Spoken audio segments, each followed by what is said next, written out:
गीत बड़ा प्यारा सा टॉपिक है। सबसे पहले तो मन में यही ख्याल आता है कि सर लोकगीत होते क्या हैं। रटने की जरूरत नहीं है, परिभाषा तुमसे कोई नहीं पूछेगा, लेकिन एकदम सिंपल सा नाम है।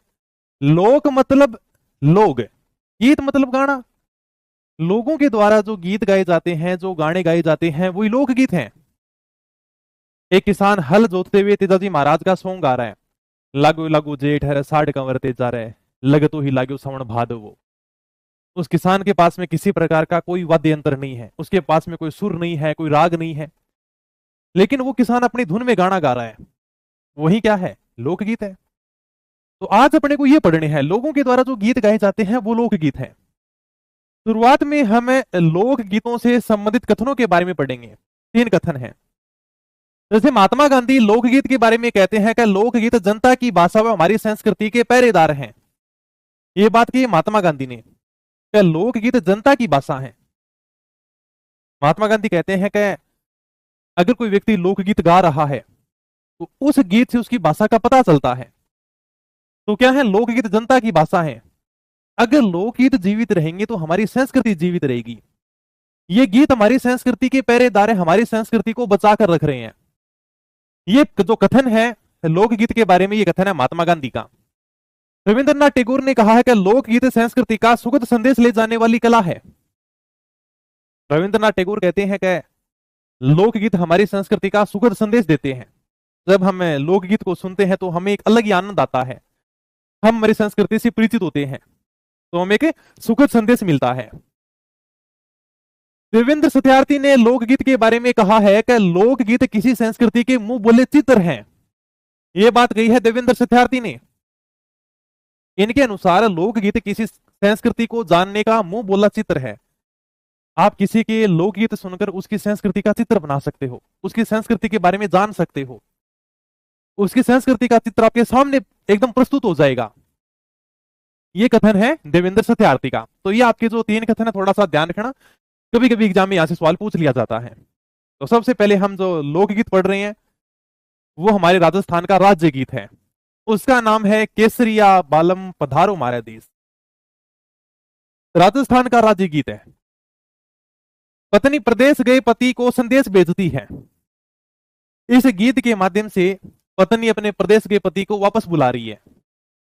उस महिला का पति दूसरी जगह नौकरी करने के लिए गया हुआ है, उसके लिए प्यारा सा गीत गाया जाता है। अब तो ये राजस्थान का राज्य गीत है और पर्यटकों को बुलाने के लिए गाया जाता है, केसरिया बालम पधारो मारा देश। चलो हम आपको ये गीत जिसका नाम है केसरिया बालम पधारो मारा देश, इस गीत को पहली बार बीकानेर की मांड गायिका अल्लाह जलाई बाई ने बीकानेर महाराजा गंगा सिंह के दरबार में गाया था।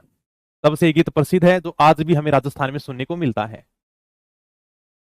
आगे चलते हैं। ये बात मैंने लिख के जो मैंने तुम्हें बता दी कि बीकानेर की मांड गायिका अल्लाह जलाई बाई ने पहली बार बीकानेर महाराजा गंगा सिंह के दरबार में गाया था। ये जो केसरिया बालम पधारो मारा देश है, ये गीत पहली बार बीकानेर की मांड गायिका अल्लाह जलाई बाई, जिनकी आप फोटो देख सकते हो, इन्होंने बीकानेर महाराजा गंगा सिंह के दरबार में ये गीत गाया था। चले आगे। ओके सर, तो हमने राजस्थान का राज्य गीत पढ़ लिया है। अब हम देखते हैं कि विवाह के गीत कौन कौन से हैं। सिंपल सा पूछ लिया जाता है कि निम्न में से कौन सा विवाह का गीत है जो शादी के अवसर पर गाया जाता है। तो सबसे पहला है सगाई। ये तो नॉर्मल सी बात है, वैसे ध्यान रख लोगे। सगाई के अवसर पर गाया जाने वाला गीत है। जब सगाई करते हैं उस समय महिलाएं जो गीत गाती हैं वही सगाई गीत है। इसमें ज्यादा समझाने वाली कोई बात है ही नहीं, सबको पता है। सब सगाई करते हैं, अंगूठी पहनाते हैं, उसमें जो महिलाएं गीत गाती हैं वो सगाई गीत है। बधावा शुभ अवसरों पर गाया जाने वाला गीत है। बधावा मतलब कि बधाई हो, कोई भी शुभ अवसर है, जैसे शादी हो रही है, सगाई हो रही है, बनोरा निकाला जा रहा है, शुभ अवसरों पर जो भी गीत गाए जाते हैं वो सारे के सारे बधावा गीत हैं। रख लोगे ध्यान में, वैसे ही ध्यान में रह जाएगा। बधावा मतलब बधाई हो भी, कोई भी शुभ अवसर है, शादी भी एक शुभ अवसर है, तो उसमें जो गीत गाए जाते हैं वो बधावा गीत है। चाक बात, महिला कुमार के घर जाकर चाक पूछते समय गीत गाती हैं।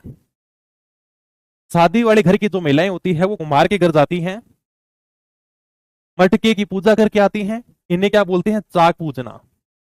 चलो हम आपको चाक बात की वीडियो दिखा। राती जगह, राती जगह मतलब राती जागरण के गीत। राती जगह तो गांव में लगाते ही रहते हैं, शादी का अवसर हो तब भी महिलाएं राती जगह लगाती हैं। गांव में महिलाएं बालाजी महाराज का भी राती जगह लगाती रहती हैं। तो राती जगह क्या है? रात को जागरण है, महिला रात भर भगवान के भजन गाती है, वो भी राती जगह है। तो शादी के अवसर पर भी राती जगह लगाया जाता है। आप फोटो देख रहे हो, महिलाएं क्या कर रही हैं, पूरी रात भगवान के भजन गाती रहती हैं। इसे रात्रि जगह बोल दो, रात का जागरण बोल दो, ठीक है। मायरा भात, भात भरते समय गाए जाने वाले गीत। भात भरते समय जब भाई अपनी बहन का भात भरने आता है, बहन को चूनड़ी उठाता है, उसे क्या कहते हैं, मायरा। अगला जो अपना शादी का गीत है वो है घोड़ी। वर की निकासी के समय घुड़ चढ़ी की रस्म, जब वर की निकासी निकाली जाती है, जब वर है वो घोड़ी के ऊपर चढ़ जाता है, उस समय जो गीत गाए जाते हैं वो घोड़ी गीत है। दूल्हे की घोड़ी के ऊपर निकासी निकालते हैं, उस समय गीत गाए जाते हैं। तो मैं आपको वर की निकासी के थोड़ी, वर को घोड़ी के ऊपर बिठा देते हैं, आगे डीजे लगा देते हैं, नाचते रहते हैं, अरे भाभी हो नाराज मैंने पीनी छोड़ दी, ये गीत चलते रहते हैं। तो आजकल यही है वर की निकासी के गीत। अगला जो हमारा गीत है उसका नाम है बन्ना बन्नी। वर वधू के लिए गाया जाता है, मतलब वर वधू के लिए गाते हैं। शादी में वर वधू के लिए जो भी गीत गाए जाते हैं उनका नाम क्या है, बन्ना बन्नी, ठीक है। गाँव में महिलाएं कहती रहती हैं कि बन्ना बन्नी गाओ, क्या वर वधू के गीत गाओ। रख लो कि केवल आपको सिंपल सा नाम ध्यान रखना है। अगला जो हमारा लोकगीत उसका नाम है हथलेवा। हथलेवा, जब वधू का हाथ वर के हाथ में दिया जाता है उसे हम कहते हैं हथलेवा। उस समय जो गीत गाए जाते हैं वही क्या, हथलेवा गीत है। वधू का हाथ वर के हाथ में दे दिया जाता है। हथलेवो छूटे अद्वित में करम बड़ो है अणहु तो सो डारी कंवरी सुबत्ती गायारी कीमत मत बूतो। हथलेवा वही है, हाथ सौंप दिया है। उस समय जो गीत गाए जाते हैं उनको हम कहते हैं हथलेवा गीत। चलो मैं आपको हथलेवा, उसका नाम है तोरण। है दुल्हन के घर के दरवाजे पर तोरण बांधा जाता है। दूल्हा जब दुल्हन के घर पहुंचता है तो घर में प्रवेश करने से पहले छड़ी या तलवार से तोरण को टच करता है। उस समय जो महिलाएं गीत गाती हैं उसका नाम है तोरण गीत। तो चलो मैं ये मैंने लिख रखा है बस। तोरण शादी का गीत है। वर जब वधू के घर पहुंचता है तो घर में प्रवेश से पहले लकड़ी का तोरण बांधा जाता है, वही अपना तोरण का गीत है।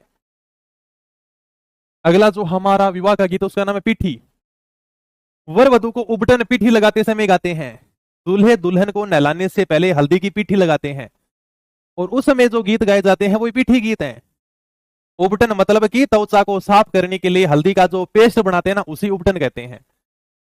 तो दूल्हे दुल्हन को शादी में तैयार करने से पहले हल्दी की पीठी लगाते हैं, इसे क्या बोलते हैं, पिट्ठी बोलते हैं, उबटन बोलते हैं। आप फोटो देख ही रहे हो, हल्दी लगा रखी है ना, बिल्कुल सर, यही है पीठी गीत। तो इसमें जब पीठी लगाते हैं, महिलाएं जो गीत गाती हैं उनका नाम है पीठी गीत। कंवर कलेवा, नाम से ही पता चल रहा है। कंवर कलेवा दूल्हे के साले के द्वारा खाना खिलाते समय गाया जाने वाला गीत। कलेवा मतलब कि भोजन करना। जब दूल्हे के साले द्वारा खाना खिलाया जाता उस समय ये गीत गाए जाते हैं। आपने देखा भी होगा कि शादी के बाद में दूल्हे को खाना खिलाते हैं। आजकल तो खाना कम खिलाते हैं, फोटो ज्यादा लेते हैं। एक गुलाब जामुन को उठाते हैं, दूल्हे के मुंह के ऊपर लगा कर रखेंगे जब तक फोटो साफ नहीं आएगी। अब आप दूल्हे की भावना देखे, गुलाब जामुन मुंह के ऊपर लगा हुआ है फिर भी वो खा नहीं सकता, क्या कैमरे की तरफ देखकर उसे मुस्कुराना पड़ रहा है। ये तुम तभी समझ पाओगे जिस दिन तुम खुद दूल्हा बनोगे और तुम्हारे लिए कंवर कलेवा गीत गाए जाएंगे, महिलाएं गीत गा रही होंगी, लेकिन तुम्हें गुलाब जामुन खिलाया नहीं जाएगा। तुम कैमरे की तरफ देख के मुस्कुराओगी तो महिलाएं पास में बैठकर गाना गाती रहती हैं, वही क्या है, कंवर कलेवा गीत है। ओके, नॉर्मल से नाम है बस। खाना खा रहे हैं साथ में बैठ के, आप देख लो फोटो में दोनों मुस्कुरा रहे हैं। कई देर तक ये रस्म चलती है, 7-8 जने बैठ जाते हैं, कभी उसको खाना खिलाते हैं, कभी उसको खिलाते हैं, फोटो लेते हैं, फोटो अच्छी नहीं आई दोबारा से, एक बार दोबारा से मुंह की मिठाई लगाओ, क्या तो वो कंवर कलेवा गीत है। कांकन डोरा, वर वधू के हाथ पैर पर डोरा बांधना। शादी से पहले वर और वधू के हाथ व पैरों में मूली का एक डोरा बांधा जाता है, उसे कांकन डोरा कहते हैं। शादी के बाद दूल्हे के घर में वर और वधू एक दूसरे का कांकन डोरा खोलते हैं। सुना आपने थोड़ा बहुत कांकन डोरा? तो वर वधू के ये डोरा बांधा जाता है और शादी के बाद में दूल्हे के घर पर खोला जाता है। दूल्हा और दुल्हन एक दूसरे के कांकन डोरा खोलते हैं। ये कांकन डोरा है, एक प्रकार का जो डोरा बांधा जाता है ना उसका नाम है कांकन डोरा। तो उस समय महिला जो गीत गाती हैं